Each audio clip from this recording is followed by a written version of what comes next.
Hello students, काफ़ी विद्यार्थियों का कमेंट आ रहा था कि सर क्लास 12 की मैथमेटिक्स के अंतर्गत समाकलन के अनुप्रयोग के जो महत्वपूर्ण प्रश्न हैं उनको सॉल्व करा दिया जाए।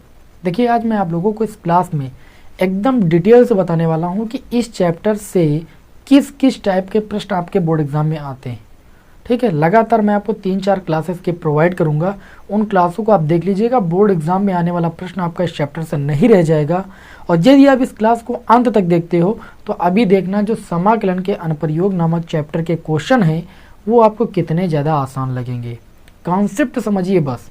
देखिए, यहाँ पर अगर हम बात करें तो समाकलन के अनुप्रयोग चैप्टर के अंतर्गत 2 टाइप के प्रश्न पूछे जाते हैं। एक होता है साधारण वक्रों के अंतर्गत क्षेत्रफल। देखिए, यहाँ पर हम लिख नहीं रहे, नंबर 1 में क्या होता है, साधारण वक्रों के अंतर्गत क्षेत्रफल। साधारण वक्रों के अंतर्गत क्षेत्रफल की अगर बात करें तो उसमें जो है एक वक्र होता है और 2 कोटियाँ होती हैं। ठीक, तो उस पर आधारित आपको क्वेश्चन कैसे सॉल्व करना है वो तो मैं आज की क्लास में ही बताऊंगा अभी। ठीक, उससे रिलेटेड जो मोस्ट इंपॉर्टेंट क्वेश्चन है आज की क्लास में बताऊंगा। अभी एक और क्लास लूँगा मैं आप लोगों के लिए। ठीक, उसके बाद जो दूसरे टाइप के प्रश्न आते हैं वो आते हैं 2 वक्रों से घिरे 2 वक्रों के अंतर्गत घिरे भाग का क्षेत्रफल निकालना समाकलन के अनुप्रयोग की सहायता से। ठीक, तो 2 वक्रों द्वारा घिरे भाग का क्षेत्रफल ज्ञात करना आप लोगों को भी मैं सिखाऊंगा। सबसे पहले आप ये सीखिए कि साधारण वक्रों के अंतर्गत जिसमें एक वक्र होता है 2 कोटियां होती हैं से घिरे भाग का क्षेत्रफल हम कैसे ज्ञात करेंगे समाकलन के अनुप्रयोग के द्वारा। चलिए, इस कॉन्सेप्ट को पहले आज हम क्लियर करते हैं। तो आप सभी से रिक्वेस्ट है कि आप भाई क्लास को अंत तक कीजिए। पूरा कॉन्सेप्ट आपको अगर ना क्लियर हो गया तब आप हमें बताइएगा। आप कोई भी क्वेश्चन हो तुरंत सॉल्व कर लेंगे। और यदि आप चैनल पर नए हैं तो सब्सक्राइब जरूर कीजिएगा, ठीक है ना। चलिए आगे बढ़ते हैं हम। तो आज मैं आपको थोड़ा सा बेसिक बातें बताऊंगा। मैंने पहला प्रश्न नोट किया है। देखिए, अभी तक आप छोटी क्लासों में क्या सीखे हो, अगर हमें इस टाइप की आकृति का क्षेत्रफल ज्ञात करना है, यानी आयत में क्या होता है भाई, लंबाई और चौड़ाई होती है। लंबाई चौड़ाई आपस में बराबर तो होती नहीं। आयत का अगर क्षेत्रफल निकालना होता था तो क्या करते थे, हम लंबाई को चौड़ाई से गुणा कर देते थे, आयत का क्षेत्रफल आ जाता था। अगर हमें कोई वर्ग आकृति दीजिए जिसमें चारों भुजाएं बराबर हों तो वर्ग का क्षेत्रफल हम निकालने के लिए क्या करते थे, भुजा का स्क्वायर कर देते थे, तो हमें वर्ग का क्षेत्रफल मिल जाता था। हमें आकृति दे दी गई वृत्त, और वृत्त का जो केंद्र है वो आपका O है और उसकी त्रिज्या स्मॉल r है, तो वृत्त का क्षेत्रफल हम सूत्र लगा देते थे पाई r स्क्वायर। ये आप सभी लोगों ने किया है। लेकिन यहाँ पर समाकलन के अनुप्रयोग के द्वारा हम कैसे घिरे भाग का क्षेत्रफल ज्ञात करेंगे। यहाँ पर हमें कुछ जो है कर्व दिए जाएंगे, ठीक है, और 2 कोटियां दे दी जाएंगी। ठीक, कोई कर्व जो गिरा होगा वो कोटियों के अंतर्गत गिरा होगा। ठीक, तो उस कर्व का आपको क्षेत्रफल निकालना रहेगा। जैसा मैं आपको बताता हूँ, देखिए मैं आपके सामने यहाँ पर एक चतुर्थांश बनाता हूँ। थोड़ा बेसिक बातें आप समझ जाओगे ना तो बहुत आसान हो जाएगा। अभी देखिए भाई, ये एक्स अक्ष की धन दिशा है, ये वाई अक्ष की धन दिशा है, ये वाई अक्ष की ऋण दिशा है, ये एक्स अक्ष की ऋण दिशा है। एक कोई कर्व ले लेते हैं, जैसे ये आपके सामने मैंने एक कर्व ले लिया। जो ये कर्व है इसकी कोटियां दी गई हैं। ये जो कर्व है ये घिरा है x = 0 से x = a तक। मान लीजिए ये आपको कोट दे दी गई। ये कर्व जो है बाउंडेड है, मतलब घिरा है, और आपको इस कर्व का x = 0 से x = a के अंतर्गत क्या करना है, घिरे भाग का क्षेत्रफल ज्ञात करना है। तो जब कर्व का घिरे भाग का क्षेत्रफल निकालना हो समाकलन के अनुप्रयोग की सहायता से, तो आपको अभीष्ट क्षेत्रफल बराबर, कोई सूत्र नहीं रटना है भाई, अभीष्ट क्षेत्रफल a बराबर, देखिए क्या करना है, जिस भी कर्व का क्षेत्रफल निकालना हो, जैसे मैं देख रहा हूँ कि जो ये कर्व है ये एक्स एक्सिस के अलोंग है, यानी एक्स अक्ष की तरफ है, तो मैं क्या करूँगा, एक काम करूँगा कि जो ये कर्व है इसमें मैं जो है एक पट्टिका, आयताकार एक पट्टिका खींच लूँगा भाई। ये तरीका है, तरीके को समझिएगा। हमें जिस भी कर्व का क्षेत्रफल निकालना पहले देखेंगे वो कर्व किस एक्सिस के अंतर्गत अलोंग है या किस एक्सिस के अंतर्गत है। उससे क्या करेंगे, सबसे पहले इसके ऊपर एक आयताकार हम पट्टिका जो है ऐसे छोड़ देंगे। इसको हम कलर कर लेते हैं जिससे आप जान जाओ। ये आयताकार हम पट्टिका ऐसे खींच लेंगे। ठीक, अभी हमने बताया था कि आयत का जो क्षेत्रफल होता है वो लंबाई गुणा चौड़ाई होता है। तो ये आयताकार पट्टिका हमारी किस पर पड़ी भाई, एक्स एक्सिस पर पड़ी है। तो जो इसकी चौड़ाई हो जाएगी, यानी जो ये वाली हो जाएगी, इसको हम dx नाम देंगे, और ये जो आपकी लंबाई है इसको हम, ये y एक्सिस के अलोंग है तो इसको हम y नाम दे देंगे। मान लेते हैं कि जो ये कर्व का समीकरण है वो आपको यहाँ पर दे दिया गया है y equal to f x. ये आपको कर्व का समीकरण दे दिया है, क्योंकि जो कर्व होगा उसका समीकरण भी तो दिया जाएगा। तो जब हम इस एरिया, ये जो एरिया बाउंडेड है x इक्वल टू 0 से x इक्वल टू a के अंतर्गत इसका क्षेत्रफल निकालेंगे, तो हम समाकलन का चिन्ह लगाएंगे, जो लिमिट दी गई है उस लिमिट को रखेंगे। ठीक, उसके बाद अब ये पट्टिका चूंकि आयताकार है और आयत का क्षेत्रफल लंबाई गुणे चौड़ाई होता है, तो लंबाई आपकी y है और चौड़ाई आपकी dx है, तो y dx हो जाएगा। y का मान आपको कर्व के समीकरण से निकाल लेना है। तो a इक्वल टू, जैसे आप वैल्यू रखोगे लिमिट 0 से a, y का मान जो कर्व का समीकरण दिया था वहाँ से y का मान एफ एक्स है, एफ एक्स रख देंगे और ये dx। इस तरीके से हमें किसी भी बाउंडेड एरिया का, किसी भी कर्व के अंतर्गत घिरे भाग का क्षेत्रफल निकालना है, समाकलन के अनुप्रयोग के सहायता से तो निकाल सकते हैं। कोई ज़रूरी नहीं, अगर ये कर्व ऐसे होता, जैसे मान लीजिए ऐसे ये आपका कर्व होता ऐसे, और कोई यहाँ पर लिमिट आपको दे दी जाती है और इस भाग का क्षेत्रफल निकालना होता, तो हम यहाँ से एक पट्टिका छोड़ देते ऐसे। ठीक है, अब ये पट्टिका y एक्सेस पर थी तो इसको dy नाम दे देते, और ये x एक्सेस की ओर इधर थी तो ये x नाम दे देते इसको। ठीक, जिस पर स्थित होगी उसको हम, जैसे जैसे यहाँ पर x पर स्थित थी तो dx नाम दे दिया, क्योंकि x पर खड़ी, ये y पर खड़ी थी तो मैंने dy नाम दे दिया। ठीक, बाकी आप किसी भी विधि से लगाओ आंसर आ जाएगा। थोड़ी बहुत मेरी बात अगर बेसिक पल्ले पड़ गई होगी तो अभी देखना सवाल कितने आसान हो जाएंगे। जैसे मैंने पहला प्रश्न लिया है, बोर्ड एग्जाम में कईयों बार आ चुका है, अभी देखना आप सभी लोगों को कितनी आसानी से समझ में आएगा। देखिए, आपको 1-2 मिनट क्लास देखने से कोई चीज़ समझ में नहीं आती है, आप जब पूरी क्लास को देखते हो अंत तक तो आपको पूरा जो है कॉन्सेप्ट क्लियर हो जाता है। जैसे मैंने आपके सामने क्वेश्चन नोट किया कि वृत्त x square plus y square equal to a square का क्षेत्रफल ज्ञात कीजिए, जबकि ए जो है वृत्त की त्रिज्या है। यहाँ पर जो ए है वो वृत्त की त्रिज्या है। सबसे पहले तो क्लास 11th में जाइए। क्लास 11th में आपने सीखा था कि अगर हमारी कोई समीकरण x माइनस 0 का whole square plus y minus 0 का whole square equal to r square के टाइप की लिखी हुई है, तो देखिए अभी आप इसको हल करोगे तो ये मिलेगा x square plus y square equal to r square. चाहे ऐसे लिखो और चाहे ऐसे लिखो, बात एक ही है। ठीक, यानी ये x माइनस एच का होल स्क्वायर ऐसे लिखा है, x माइनस एच का whole square plus y minus k का whole square equal to r square. जब ऐसी कोई समीकरण होती थी तो जो वृत्त का केंद्र होता था वो h का के होता था।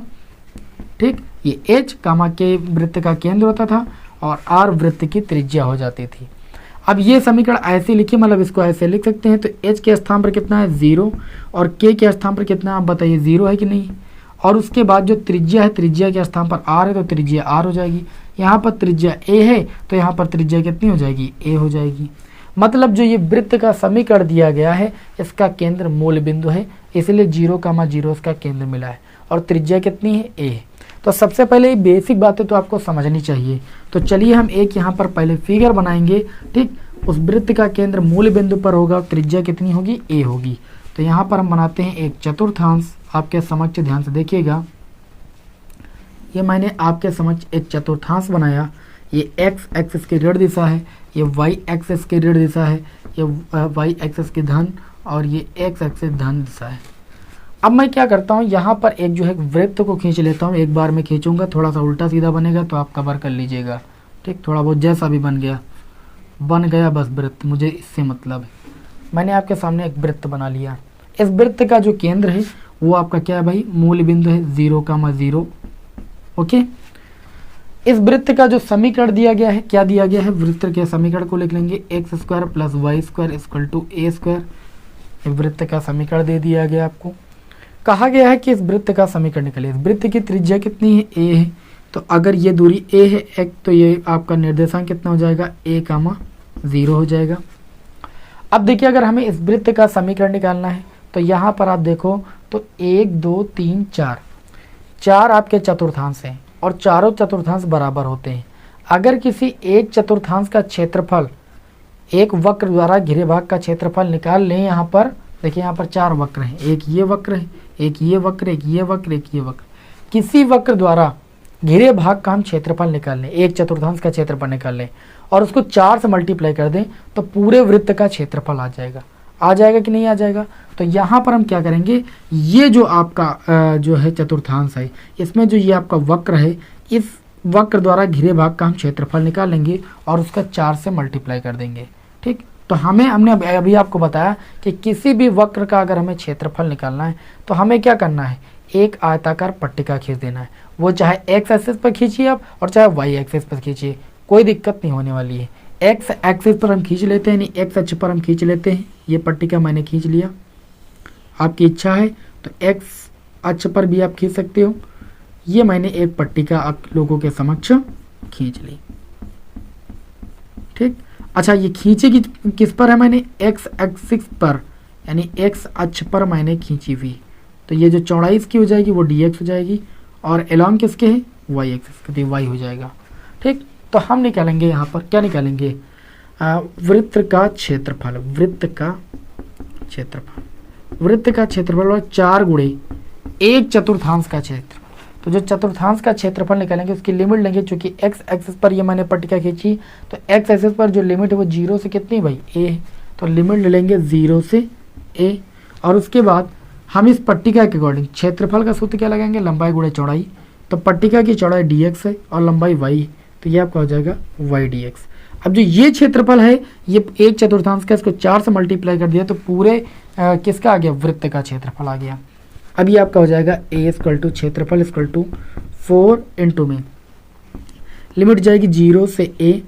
यहाँ पर जो y की वैल्यू है हम इस दिए गए वृत्त के समीकरण से निकालेंगे। तो चलिए निकाल लेते हैं।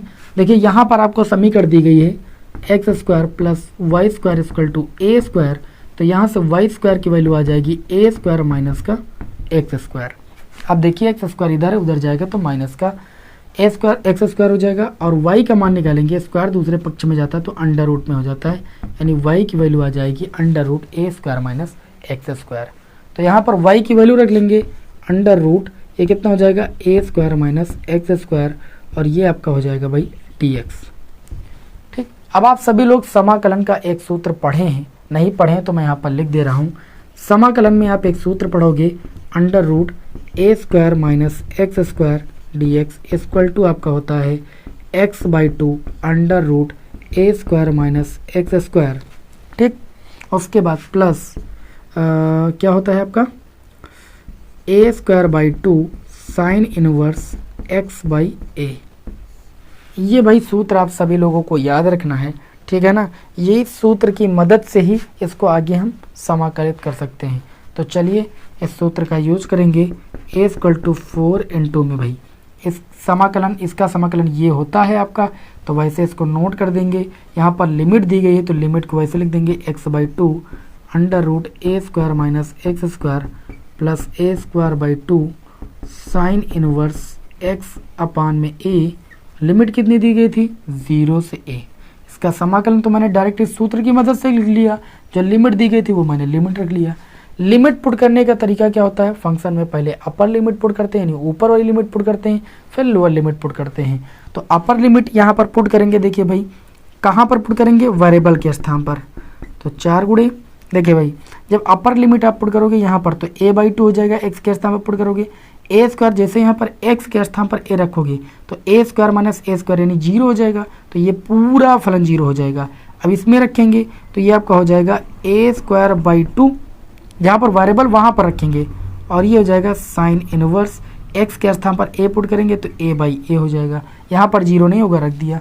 तो अपर लिमिट पूरे फलन में मैंने पुट कर दिया, फिर माइनस लगाएंगे। अब इसी में जहाँ पर वेरिएबल है वहाँ पर क्या करेंगे, लोअर लिमिट पुट करेंगे।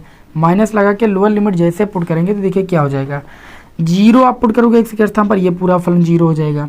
यहाँ पर 0 जब आप पुट करोगे तो साइन इनवर्स 0 हो जाएगा, और साइन इनवर्स 0 का मतलब साइन इनवर्स साइन 0 मतलब 0 आएगा, और 0 का गुणा जैसे आप करोगे तो ये पूरी वैल्यू 0 हो जाएगी, मतलब ये वैल्यू भी 0 और ये वैल्यू भी 0। आप रख के देख लीजिएगा, तो इसको आगे सॉल्व करने की कोई ज़रूरत नहीं।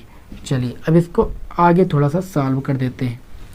ये आपका हो जाएगा a = कितना हो जाएगा, 4 गुणे में यहाँ पर आपका हो जाएगा a²/2। ठीक, a²/2 और साइन इनवर्स a से a कैंसिल होगा, ये हो जाएगा साइन इनवर्स। यहाँ पर 1 बचेगा और 1 साइन कितने का मान होता है, साइन 90 का मान, यानी π/2। प्रतिलोम त्रिकोणमितीय फलन में आप सभी लोगों ने पढ़ा है साइन इनवर्स साइन थीटा जो होता है वो थीटा के बराबर होता है, यहाँ पर थीटा के स्थान पर π/2 आया, तो a इक्वल टू 4 गुणे a²/2 और sine inverse sine theta, theta के स्थान पर π/2, तो मैंने वैल्यू रख दिया भाई। अब देखिए 2 दूनी 4 से 4 कैंसिल हो जाएगा, ये आपका आ जाएगा केवल πa² और क्षेत्रफल है, क्षेत्रफल का मात्रक वर्ग इकाई। तो आपने यहाँ पर देखा कि समाकलन के अनुप्रयोग की सहायता से मैंने कैसे किसी दिए गए वृत्त के समीकरण से उसका क्षेत्रफल ज्ञात किया। वैसे भी आप सभी को पता है कि अगर वृत्त की त्रिज्या a हो तो वृत्त का क्षेत्रफल πa², वृत्त की त्रिज्या r है तो वृत्त का क्षेत्रफल πr²। बात समझ में आई कि नहीं समझ में आई? तो यहाँ पर आपने देखा समाकलन के अनुप्रयोग की सहायता से कैसे मैंने वृत्त का क्षेत्रफल फाइंड किया। उम्मीद करता हूँ कि आप सभी को ये बेसिक बातें हमारी अच्छे तरीके से समझ में आई होंगी। अगर क्लास पसंद आए तो क्लास को लाइक कीजिएगा। अभी मैंने इस क्लास में आपको कुछ बेसिक बातें बताई हैं, अगली क्लास में मैं परवलय का क्वेश्चन लूँगा, दीर्घवृत्त का क्वेश्चन लूँगा और मैं बताऊँगा कि समाकलन के अनुप्रयोग की सहायता से हमें कैसे जो है अभीष्ट भाग का या कर्व द्वारा घिरे भाग का क्षेत्रफल ज्ञात करना है। ठीक है ना, चलिए मिलते हैं दोस्तों नेक्स्ट वीडियो में। जय हिंद, वंदे मातरम।